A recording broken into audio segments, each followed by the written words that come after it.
ఇప్పుడు మీరు ఆఫరింగ్స్ చేస్తున్నారు, కొంతమంది చెక్స్ చేస్తున్నారు. కాబట్టి బ్యాంక్ అకౌంట్ ఓపెన్ చేయడానికి చాలా ఇబ్బందికరంగా ఉంది. ఈరోజు కూడా మేము కన్క్లూజన్లోకి రాగలేకపోయినాం. దానికి ఒక మాట పడితే కొంతమంది మరి ఏమనుకుంటారో నాకు తెలియదు, కానీ అది మీరు ఇంకా ప్రార్థన చేయాలి మా కోసం.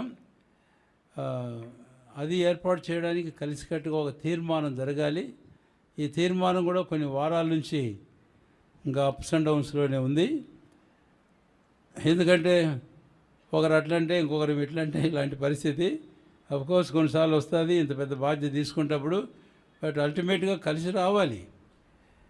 మనకు అవసరమైతే ఎవరిమైనా ఒక స్టెప్ వెనకేసి కలిసి రావాలి, కలిసి పని చేసుకోవాలి. కాబట్టి నేను మీకు జ్ఞాపం చేస్తున్నాను, మీరు ఇచ్చిన చెక్స్ ఇంకా ఒకవేళ ఎక్స్పైర్ అవుతాయేమో నాకు తెలియదు, కానీ ఇంకా మేము బ్యాంకులో వేయలే. ఎందుకంటే బ్యాంక్ అకౌంట్ లేదు. బ్యాంక్ అకౌంట్ ఓపెన్ చేయాలంటే మేము ఒక సడన్ అరేంజ్మెంట్ కూడా చేయాలి. బ్యాంక్ కూడా అడుగుతాడు, ఎవరి దగ్గర రెస్పాన్సిబిలిటీ, ఎవరు ఆథరైజేషన్, మీకు ఏముంది, మీకు ప్రభుత్వం దగ్గర నుంచి ఏదైనా ఒక అథెంటిసిటీ ఉందా, ఓపెన్ చేయడానికి చర్చ్ వైపు నుంచి ఏమైనా ఉందా అంటే ఏం లేదు మాకు ఇప్పుడు. అందుకని ఈ వారంలో ఏదో ఒకటి తెలుస్తాం.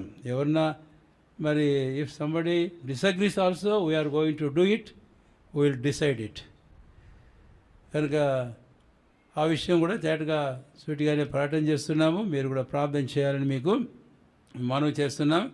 తద్వారా ఈ డబ్బులు మీ ఈవులు ప్రభుకు మీరు ఇచ్చిన ఈ ప్రభు సొమ్ములు మేము జాగ్రత్త తీసుకోవాల్సిన మా బాధ్యత. కాబట్టి మేము we should take care of it, opening some account.